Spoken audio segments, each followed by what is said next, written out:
lost in space. I sense your presence hanging there, suffocating my air. I can't read my thoughts or hear what people say. Your figure haunts my consciousness. I speak to others, but I see you still transfixed by your hold. I can't find myself. Where are my legs? You've taken my power. Welcome to the Vampire Castle, the only podcast with that name, wherein we talk about actually existing vampires. That's right, folks. Vampires are real. Little news noise for you there. Boop, boop, boop, boop, boop, boop. I'm Jamie Peck. And I'm Leslie Lee III. And yeah, we are here today to talk about a very exciting new TV show. Now, when Leslie first told me that he wanted to do Interview with a Vampire, I was like, are you high? We already did Interview with a Vampire. But then he specified that we are talking about the TV show. And there is a TV show now, which is actually pretty good. You know, like usually when they make a TV show based on a movie that was based on a book, it's like a copy of a copy and it's not very good. But I'm really enjoying it. What do you think, Leslie? Yeah, so Interview with the Vampire, the brand new AMC series. Folks, it's good. It's very, very good.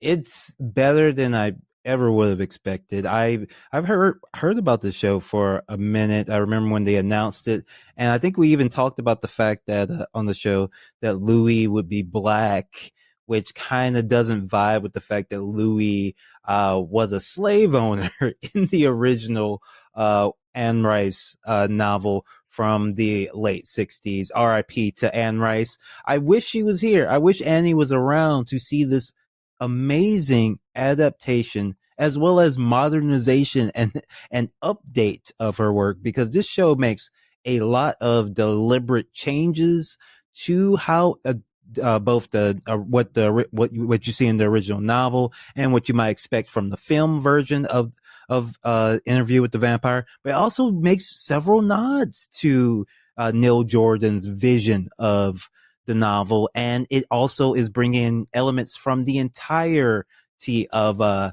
Anne Rice's canon of books. In fact, but it's also somewhat of a sequel to those books. It is bringing in elements, is going past what she wrote in a lot of ways. And I'm excited to talk about it. It's just a fantastic show and a really great adaptation that does everything right. It has something new to say with this story, with this work, but it also respects the original work and fixes some of the problems that were there in the original work. And maybe the first thing, the obvious thing, the thing you have to talk about is finally Lestat fucks in the Anne Rice novels, as also reflected in the movie, much to much consternation.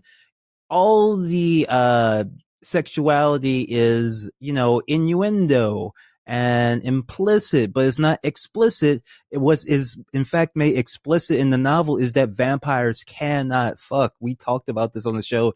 In the Anne Rice cosmology,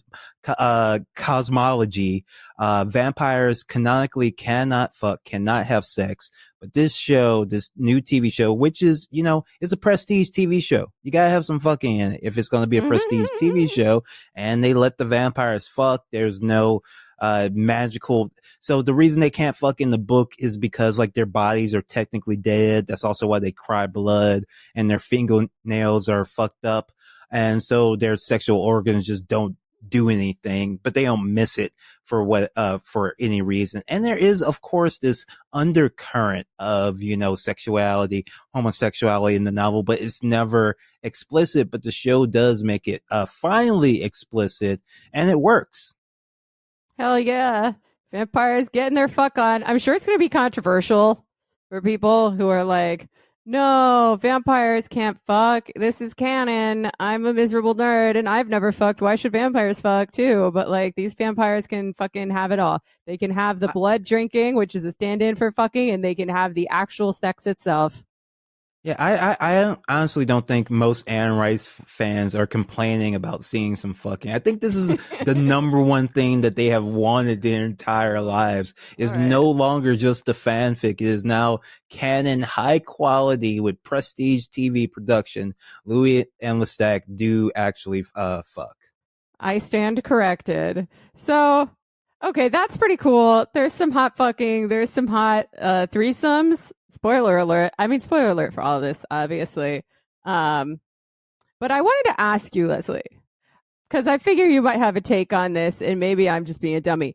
What fictional universe are we in here? Because they reference, right, when Louis meets, what's his name, the journalist. Clearly, I'm very prepared. Uh, they reference the interview that they had in 1973, which, I guess is the interview that was in the movie, Interview with the Vampire, but they're like two different guys with different backstories. So, like, what's up with that? Because this is actually something interesting about the books themselves. The first novel, Interview with the Vampire, how Lestat is presented is just kind of like this maniacal monster, and he's not the main character; he's a side character. But as after that, both the fans and Anne Rice fell in love with the character Lestat, and he became like the main character for the rest of the novels, and he becomes a very different person. They explain in the novel where the first Interview with the Vampire, that's Louis' biased perspective. And so the show takes that seriously and say when Louis gave this interview in the 1970s, he was kind of full of shit and wasn't being really honest with the reporter, which adds a whole level of depth to Louis in the first place, which makes him that immediately makes him a much more interesting character.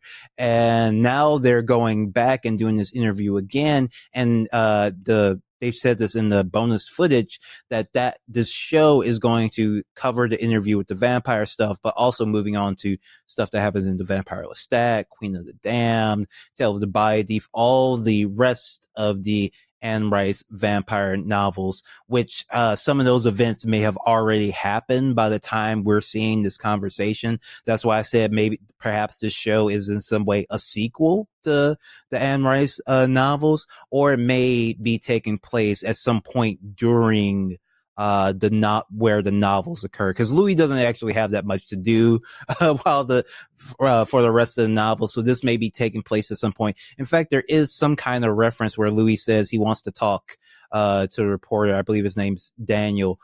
Because Daniel Malloy, played by Eric Bogosian, in some great casting.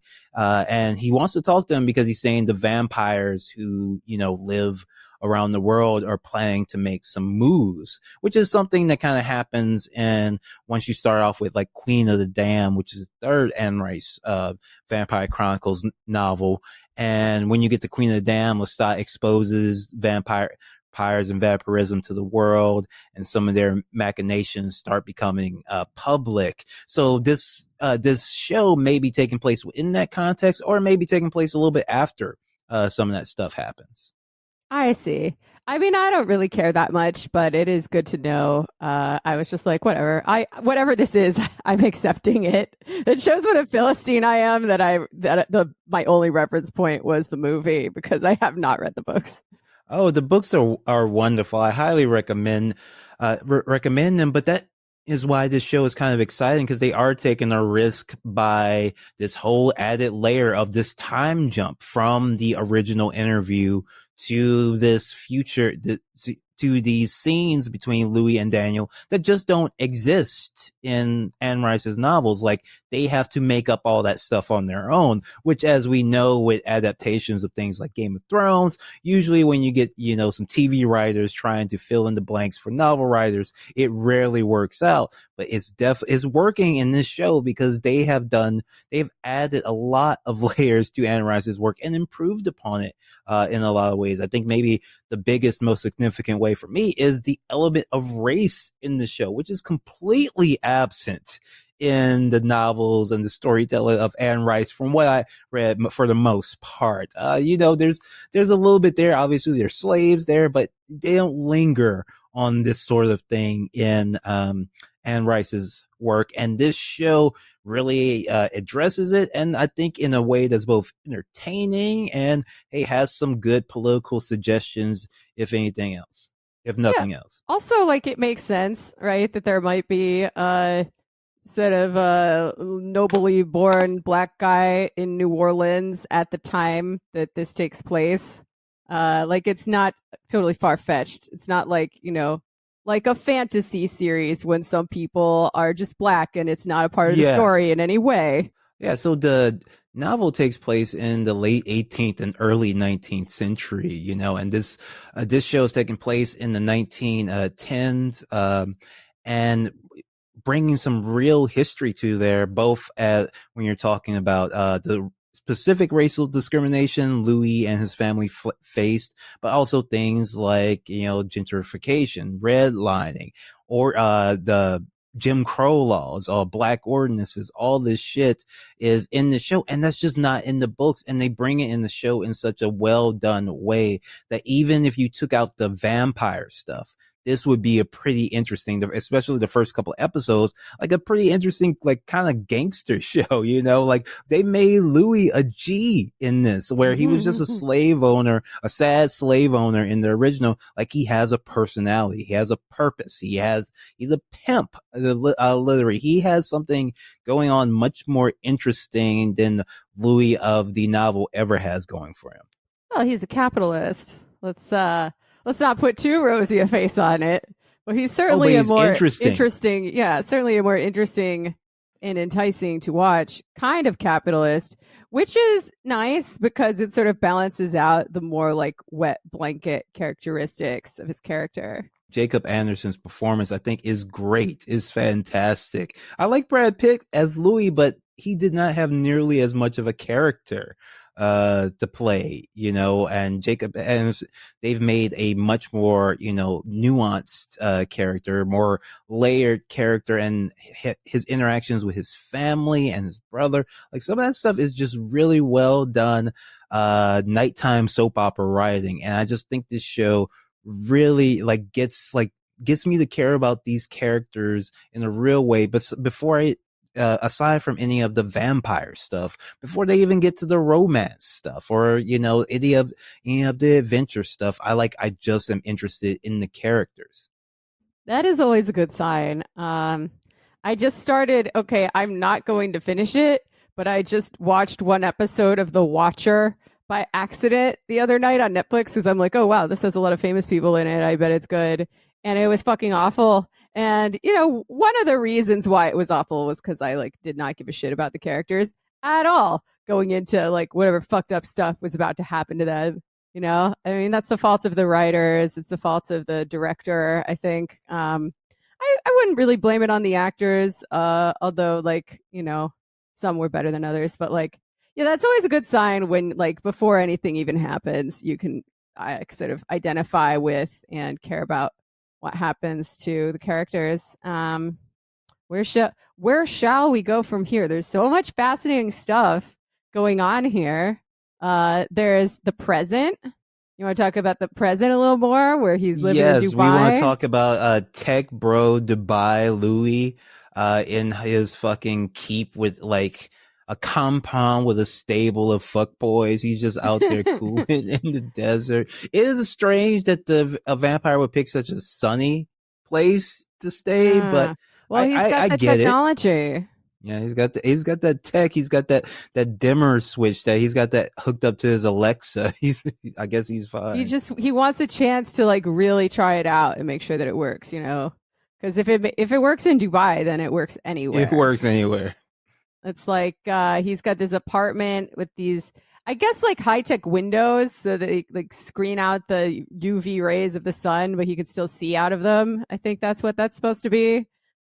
He's got blood boys basically who just let blood boys drink their blood, and then other mysterious blood that he's gotten from wherever. I guess his servants went out and got some for him. His servants are very sophisticated too. They all seem to really like working for him or respect him or whatever. He's got this expensive anonymity, just like any very powerful man living in Dubai. And They then refer to him as a god in a later episode. So he even has kind of a Dracula thing, yeah, they're like his Dracula castle familiars. thing going on. Which, Yeah, which Louis never had going on. He never had that shit. He never had anything that interesting going on with him. no, he just had like a fancy house and a coffin, you know. Sorry, people are texting me and I cannot figure out how to turn it off my computer and it's really annoying. Like I already quit out of the app. I'm just gonna try to ignore it. Okay. Sorry. Where was I? Oh yeah. I'm recording. Uh, so the journalist, you can see it in one scene. He's written down a lot of questions about the vampire's kind of living situation. And I appreciate that because it's questions that I have too. Like, do they know that they work for a vampire? Um, there's like some weird language that they use. Like the one servant calls email like an electronic mailbox. He's like, does he tell them to talk like this? Like all the questions I share. Yeah, I like the portrayal of the journalist because he does come across as an asshole, which is what most journalists are. That's a good thing by nature. He's not. He doesn't have like all the conversations he has with Louis are so like aggressive, deliberately so, much more so than like most TV characters. They stretch out these tense confrontations across multiple episodes, but they always get right to it. In this, it's like, did you eat the fucking baby? Yeah, like I want to know. I want to know if he ate the baby. And, spoiler alert, he doesn't eat the baby, but he almost does. And that is what kind of helps him realize that he can't really be with his family or mortal humans in general anymore, which is sad for him. But yeah, the journalist really cuts through the bullshit in a way that makes the show feel very like modern and immediate. They reference the pandemic and they reference how some of the vampires want to do a little I don't know. Can we call it the shock doctrine? Like, Yes. and Naomi Klein talks about disaster capitalism. They're gonna do like little disaster vampirism and turn everyone into vampires and cause some sort of like vampire apocalypse amid the chaos of the pandemic. I would assume they wouldn't be turning people. They would just be, like rounding us up into pins to be blood boys. Well, why would they do that when they could have the thrill of the hunt, though? Like, isn't that part of the fun of being a vampire? You get to like hunt people down and nobody knows the vampires are real. So everyone's just fucking sitting ducks. No? Well, Jamie, that's what you would think. But as we know, with what Anne Rice brought to the table was that actually immortality is a burden, and the hunt loses its thrill over time. The thrill is gone, baby, after about a century. And so we have the first of the sad boy vampires in Louis and Lestat. And the sadness is what brings them together. Lestat is, of course, eternally lonely. He can never find someone that can really stay with him, identify with him for too long. And Louis is isolated because of his sexuality, being a black man in the 1910s and gay, was a problem for him, and it isolated him, isolated him from his extremely religious family as well. Yeah, and as if all that wasn't enough, now he's a fucking vampire. So he's really confused about his identity in the show. And I like that his family was like the first to know he was a vampire. Like most shows, they would play patty cake and footsie with this sort of information. But as soon as he shows up, his mom is like, "No, boy, you fucked up. Get the fuck out of my house." I mean, okay, I feel like it's partly her fault, though, that he was driven into the arms of Lestat in the first place, right? Because his brother commits suicide in an early episode and his mom kind of blames him for it, even though it's not his fault. So then when he's like, fine, I'll just hang out with this like super hot, mysterious, charming man who then turns him into a vampire, she's like, yup, I fucking knew it. This is who you've been all along. Like, what the fuck are you talking about? He was not a vampire until like 2 seconds ago, lady. Feels a bit mean. I do have to say, the shade thrown at Louis about his identity feels very accurate to black families of a certain age. I felt that felt very real to me. A lot of the tense moments that he had with his family about this. When his sister was like, "Are you sure that you two are the right people to adopt an orphan child?" Do you think that was her being homophobic or her being like vampophobic? I think Maybe a she little bit was of both. more homophobic. I think she was probably less believing in the vampire at that point and more just the homophobia. And they also seemed to be, and there was an undercurrent of also they didn't like that Lestat was white as well. That was a big thing. And like, oh, he's your white daddy now. Your white daddy is bossing you around now. A lot of people gave Louis shit for that, which is just something that, of course, doesn't exist in the original, but adds a new layer to the character. And I liked how they really did address this relationship. Like when they made the decision to make Louis black, that immediately created like a weird dynamic. And instead of running away from it, the show like it really addressed it on the screen. Yeah, that's fucking cool. I like that they did that. There's a lot going on, but it seems like it's not too much to keep track of. Like maybe if they were like one more layer of stuff going on, it would be too much, but it feels like I don't know. Feels like just the right amount of stuff. You say that Lestat is getting sort of burned out, shall we say, on being a vampire, the vamp life. He can't convince anyone to stay with him. Uh, like, what do we make of that? Because he's incredibly charming. He's incredibly handsome. I don't know if they meant to cast someone who looks like Brad Pitt, but they did. Which is funny because now he gets to be the Lestat character. Uh, he says the purpose of a vampire is to enjoy yourself. And he seems like he really does enjoy it, but maybe he's sort of like a serial monogamist, like a lot of sort of charismatic people. Once you get into the day to day, century to century slog of actually living together, they're not as fun as they were when you first met them. They turn out to be kind of selfish and shitty. So like, what's up with that?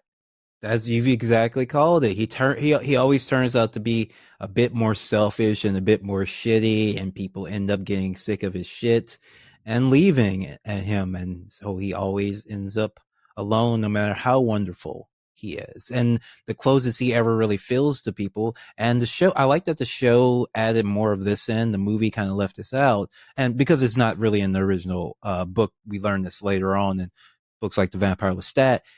When he kills people, he likes it partly because he feels so close to him. Like he can feel like some of their memories and their passion and things they care about. So it's like, it's not just a sexual thing. It's also like an emotional connection that he's making with them at that point of death. And that's why he likes hunting so much. Oh, like Jeffrey Dahmer. Essentially, yes. Also been watching that show. Oh my goodness. It's all mixed up in my mind. But yeah, I don't know what Dahmer's excuse was because he wasn't a vampire. But No, he was not. similar psychology that seems to be going on with serial killers, and I guess vampires count as serial killers. I don't really think of Yes, them I that would way, say but so. they do kill a lot of people. They do kill a lot of people, yes. I'm from Louisiana. I love the portrayal of New Orleans. I love that set in Storyville, which was a real place full of, it was a red light district, and it really was shut down because the U.S. military got mad that too many white soldiers were seeing black sex workers, and so they ended up passing ordinances to essentially drive it out of business and ended up going away. And now, but now it actually came back as like a sort of like a local brand. Start using the brand Storyville, and I'm sure I don't think I have to look it up. I'm 100% sure it was probably white dudes because it came out around like maybe like 2011 when all the t-shirts with like just text print started getting really cool. They started putting out these Storyville stuff. So Huh. yes, some white people are making money off it now. Can we talk about the scene where they they're in the church and Louis is trying to like confess his sins and get saved by the priests there. And then Lestat comes in and he's just like, too late, bitch. You're mine. I love you. And punches all the way through the priest's head, which, by the Oh way, was the God. singular moment in this show that I thought was a bit much. Hey, I think there's never too much violence in an interview with the vampire. TV show is just a wonderful thing. I love it. I love it. This is one thing I love about Anne Rice. This is one thing I loved about the Neil Jordan film. These vampires are hyper violent. 10 on the vampire violence scale, which you don't often see. A lot of times you see vampires, all they do is they give you a little bite, they give you a little scratch here, okay?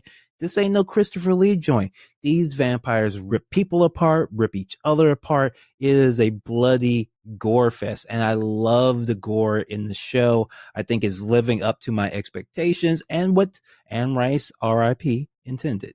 Yeah. Yeah, I got in a little fight with my boyfriend about it because, like, we both thought it was a little bit cheesy, the special effects where he punches through the guy's head, but he thought it was more cheesy than I did. Like, I was still willing to watch the show after that because it's a very good show with a very good story and a very good script. By the way, who wrote the script?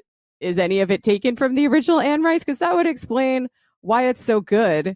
But yeah, my boyfriend was like, ew, like anything that's any less like perfect and horrifying than The Shining just like turns him off, which I think is way too high a bar because like I'll watch some trashy shit. This isn't even middle brow. It's like I'd say it's like upper middle brow, you know?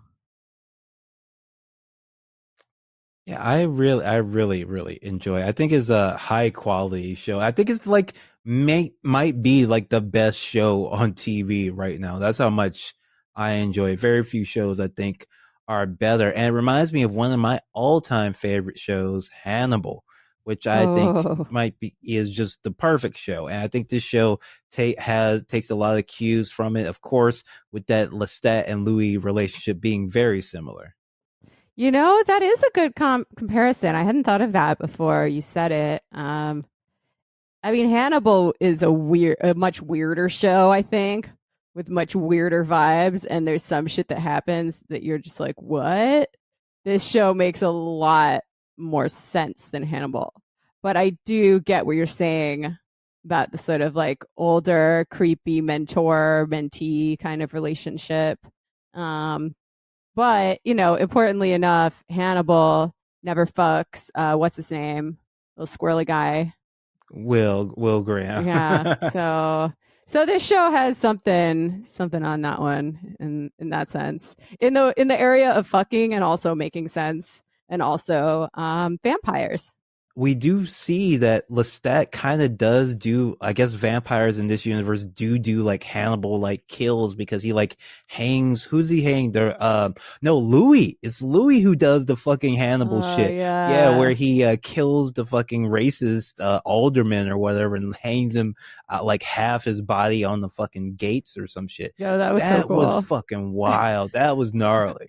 Yeah, you think he's about to turn into like Vampire Dexter or something. You're like, oh hell yeah, you're gonna be some weird fucked up superhero who just kills all the bad people and the racists and whatnot.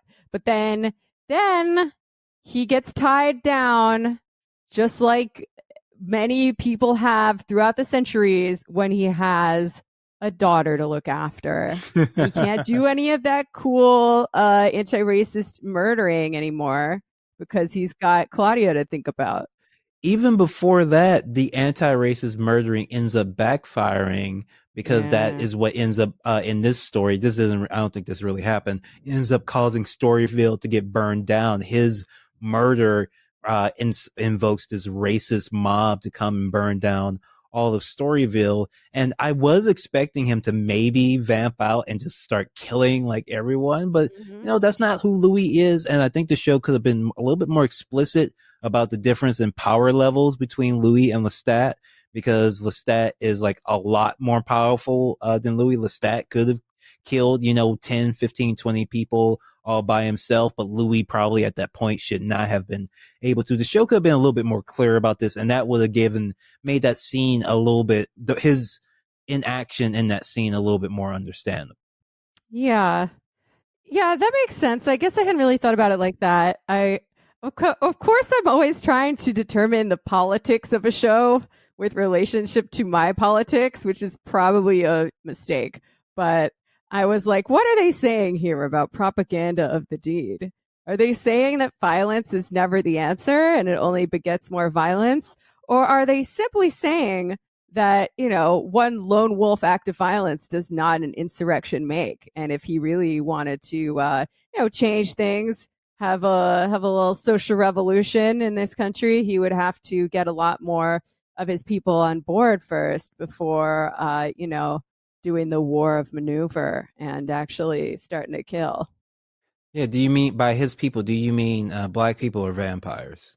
Oh, that's a good question. I mean, it's all mixed up in the show too because he's black, but he's a capitalist. So, Yes. on the one hand, he's an underdog, and on the other hand, he's not. So, where does that place him? And then he's a vampire, so it's all scrambled together. I don't know.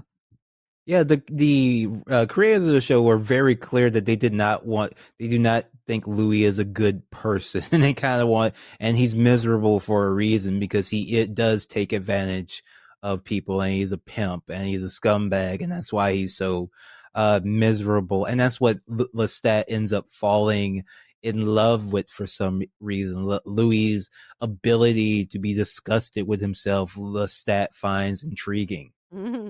Yeah, he's basically a self-hating small business tyrant when you Yes. meet him. Not really sure what's appealing about that, except like you said, the angst. Maybe Louis Lestat fucking gets off on it.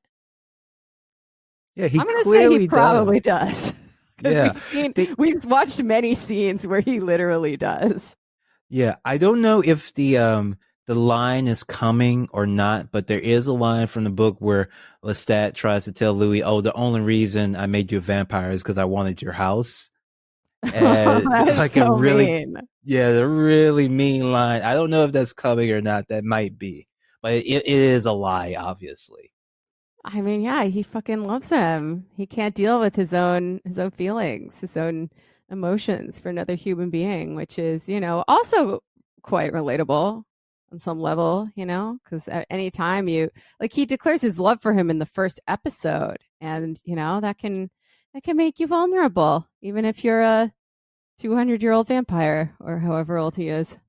Yeah, I really dig this Lestat, this portrayal of Lestat. I think they got someone, about as handsome as you're gonna get a guy who's gonna sign up to star for 5 seasons in the Prestige TV show. I think he's like, maybe you couldn't get a big name movie star for it, but the Sam Reed guy, he's pretty close. I could see him, he could have been one of the Chris's, I think, if Yeah. things went his way, all those movies that like the Scars guards are in. He probably could have been one of those guys at some point. So I really dig his Lestat. So I do have to ask you, Jamie, how you feel about him versus Tom Cruise, and if you've seen him, have you seen the Stuart Townsend version from Queen of the Damned, that version of Lestat?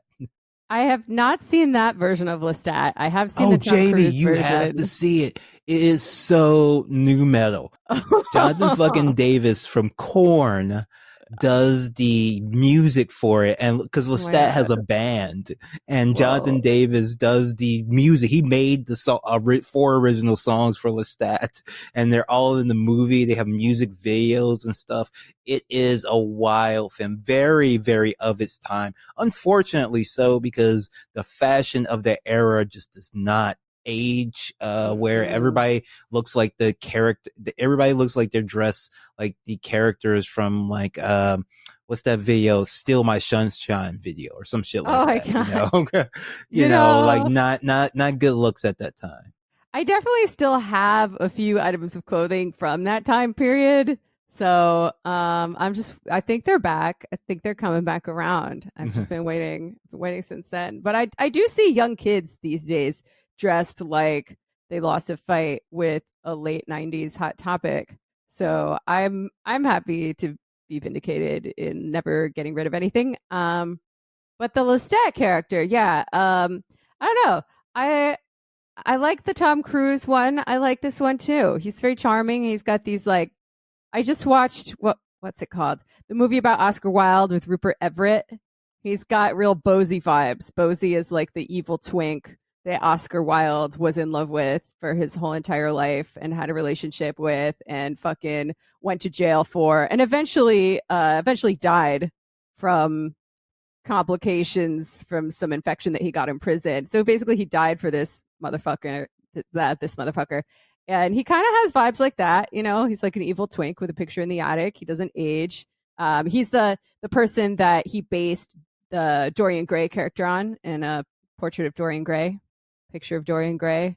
So maybe Lestat was who Bosie based his personality on if vampires are real. Real, And yes. they would have been contemporaries, you know? Yes. That's just who I thought of. But yeah, I like him. He's like a freaky bisexual kind of good times guy, you know? There's something for everyone there, you know? Like you can watch it, ladies can watch it and be like, "Oh yeah, he would totally have fucked me if I were like his chambermaid." Guys can watch Yeah, it. Everyone yeah. everyone loves him.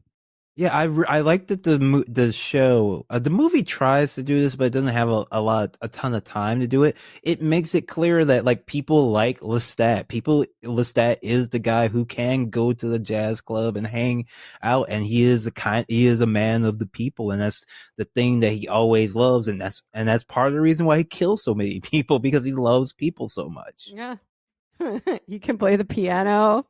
You know, there's that one scene when Louis walks in and he's just like playing the piano and singing with all the jazz musicians and the club goers and whoever, just like a real salt of the earth kind of fellow who can just like, you know, he fits in many situations because of his good looks and charm. Yes, but another thing that helps him out, especially in this show, Lestat's powers. Okay, now the show takes liberties with the book, how the power levels of Lestat in the books. You know, Lestat eventually becomes this incredibly powerful vampire god who can basically do anything. But in the show, they already give him the power to like set things on fire with his mind. Even they give him the power to like mind control people and like Professor X level, like sending them around. Like when he wants to get all the when Louis wants to send all the GIs away, he mind controls them to march out. Which even though he does struggle to do it, they show thankfully, but it's not easy for him to do all this stuff. But they do kind of increase his power and show like they make him a much more powerful vampire than he is even in the film version. Yeah, I hadn't really thought about that. I just always figured that vampires can do shit, and I don't question it. But Yeah, Anne Rice is actually very hyper specific about this. It's like X-Men level. It's like, okay, if you're a vampire, first of all, it takes a long time to develop certain powers. Also, it helps if you've been birthed by a more powerful vampire. But if that powerful vampire is, thrown out there to everyone, if he's made a lot of vampires, each vampire he makes is less and less powerful than the one before. You're all the way at the end of the line. You're barely getting any kind of powers from them unless you live for a very long time. okay, that makes sense. And it also, okay, good for Claudia then, because I was thinking about how Lestat made her into a vampire and not Louis. So that would help explain why she seems fairly powerful. Yes. Like she seems like she's got the same amount of power as Louis, and she's not afraid to use it. Oh, yes. So let's talk about Claudia. I love this version of Claudia. Very different than the portrayal in the film. First of all, she is a little black girl, and I just like her a lot. And you can tell that she's a little bit kooky from the beginning, even before she becomes a vampire. But I really, really dig this character so far. I'm already dreading her sad end. But I like that we have this TV show that can take a little bit more time with the story because the movies has only so much time to tell the story of Claudia, this brief tragic tale of the child vampire. And they also age her up a bit, which I'm not sure quite works because her angst is supposed to be the fact that she's trapped in a child's body, but I guess we're supposed to think that angst is just going to be she's trapped in like a teenager's. I mean, this ties back into our conversations about like what is the age of consent for turning someone into a vampire. And I say you got to be 17 minimum.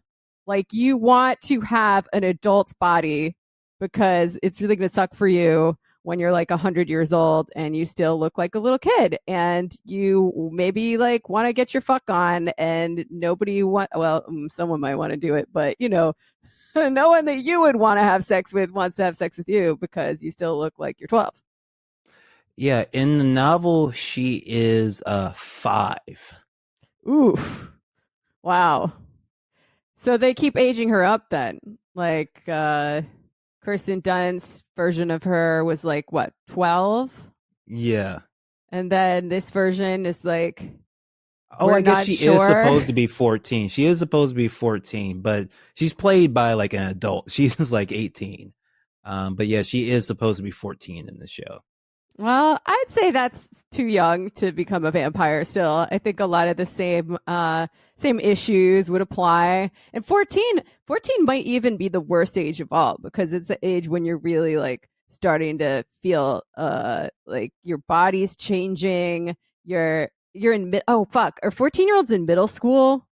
Middle school is just the worst age to be trapped at. Like, do you want to be fucking 8th grader forever? They do mention on the show I don't know if they were joking or not, but like she'll be just like hormonal, like pre-tween forever now. Oh, that sucks so bad. Oh man. Like this is maybe the worst thing that Louis does in the show is because you know, like at least when he kills people, they die right away. This girl has to suffer forever, trapped in a fucking hormonal teen middle schooler's body. And that's fucking torture. I mean, never mind, like, you know, the moral implications of, like, I'm a monster. I didn't ask for it. I didn't really understand. She's not old enough to fully understand all the, you know, what she's consenting to when she agrees. I mean, like, they didn't ask her for her consent anyway. So, like, that's a moot point. But, like, yeah, it's fucked up. And she gets angry about it towards the end. Yes, that hasn't happened yet. We are only, it's only been, was it 4 episodes? I think there's going to be 3 more. And I really just have enjoyed it. I think it's like a great show. I think it's just, I never expected it to be, I didn't even really expect it to be good. I certainly never would expect it to be this good. Like one of my, if it keeps up at this pace, it'll go down as one of my favorite TV shows, period. Yeah. Like, what are the odds on that this show would have been so good? I mean, the first clue that I had probably was that it was produced by one of the same producers as Better Call Saul and Breaking Bad. Because those folks don't fuck around. Those are 2 of my favorite TV shows of all time. I just finished Better Call Saul. I'm so sad that there's no more. So yeah, I guess that was the first clue. And it's good that they keep pushing it with that because I think a lot of people are going to watch it who might not have watched it otherwise. One thing, this is the same cat who did Rowan Jones, who did Weeds, which is a very good show. I really like. And Boardwalk Empire, which I think you can see a lot of in those early episodes with totally. Louis. A lot of Boardwalk Empire in that. Man, I really think it's just a really good show. And like you said, the odds that they could both adapt these, do a good adaptation of this while paying homage to the it doesn't quite look as good as the Neil Jordan movie, but it does have some of the same elements and does almost look as good as the Neil Jordan film. They took a lot from it for their aesthetics, and the story, as I said, like it improves upon a lot of things from Anne Rice. It makes Louis a more interesting character. It fully, expands upon Lestat's character in the first, chapter Interview with the Vampire. Instead of waiting for the vampire Lestat, we see the good side of him a little bit clearer, a little bit earlier on in this than we do in the novel. I really, really, and and the changes they make to, like even having those political elements, those racial elements, which are just absent otherwise from the novel. The novels, and it's not a knock on the novels. The novels, like the vampires are almost like a pantheon, like a Greek, mythology. They're not really super mired in or concerned about the affairs of mortals. Most people are interchangeable except for a few, kind of self-insert characters that pop up here and there. But this show, you have a Louis that's like, just because he's a vampire doesn't make him stop having obligations to his family, to his business, to his community, to his race, to his culture, to his sexuality. Like, it doesn't really solve put him on some pedestal. He still has to deal with everything else. Whereas in the original book, like, those problems kind of just fall to the wayside. They talk about how, they kind of let the manor go to shit, and the slaves stop working in the fields, and they don't really do anything about it. Louis in this doesn't really have that option. He has to stay on the grind 24/7 hustle mindset. Mm-hmm. It's he's got a lot of identities intersecting, and the way that it's done, it's like, sometimes when you get a similar story, it's like you can tell that the producers like really want a cookie, they're like, this is made by people who identify as allies. But this, it's like, no, he's still like a complicated dude. He's not a one-dimensional good guy. Certainly, he's like, Yes. he's got good things and bad things about him. He's human. The story like makes sense. It's like, I don't know. I found it to be very, very real.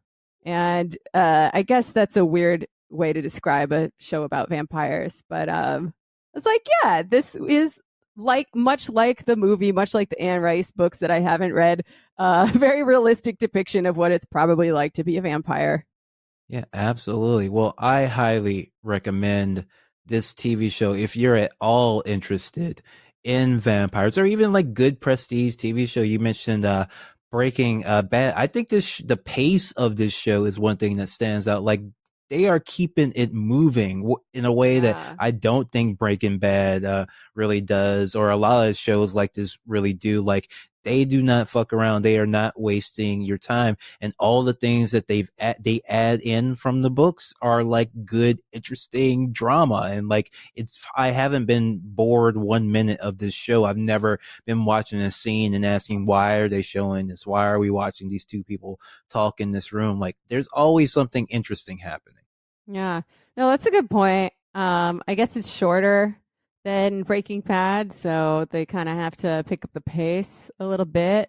You can't like have something happen in the first season that you wait like 5 seasons for it to pay off, and then you have to, read some recaps and remember what the fuck it even was. Like, Claudia's story is actually a good example because she has a real arc in just one episode over the course of the episode, right? They have some fun scenes as a family. I really like it that they go to the movies and they see Nosferatu and then they make fun of it later. They're like very that was really fun. I like that. And that's one of the things that the time jump allows the show to do, where they get to be a little bit self-referential with how society treated vampires and talked about vampires. Yeah, totally. They're like, oh my God, this is so silly. This is not what we are like. I was just watching Nosferatu too, because I'm working on an episode about Weimar cinema. So that was extra fun for me because I just saw it, but like, it was fun to watch vampires watch it. But then, she has a traumatic experience and she's still quite young when this happens. She's mentally like 18, I think, where she has a crush on a boy. She has her first love. And then she gets a little too carried away when they're like making out in his horse and carriage or whatever. And she kills him. And then Uncle Lestat, Uncle Les, is like, well, young lady, I'm going to teach you a lesson, as if it's not enough of a lesson that she killed her boyfriend. He's like, I'm going to make you watch while his body burns in front of you. And that's how you learn you don't involve yourself with humans. human shit. It's only going to end in heartbreak. And then, oh, what do you know? After that, she's horribly traumatized. And by the end of the episode, she's kind of starting to figure out that she was just like a band-aid on a shitty marriage, as the journalist says. And she's like starting to self-harm a little bit by sticking her arm in the sun and kind of playing chicken with it. So yeah, her character develops in a sad way, but I'm also excited to see what she does next because she's clearly kind of lost her mind. Well, we can leave it there. We'll have to pick it back up at the end of the season, see where this one goes. But I've had an absolute blast with it so far. I'm very excited to see more of it. Oh, same. I'm definitely going to keep watching it. I'm really glad that I looked and saw that there was a new episode out before we recorded, because otherwise I wouldn't have even watched the Claudia episode. But yeah, I'm really excited to see what else happens.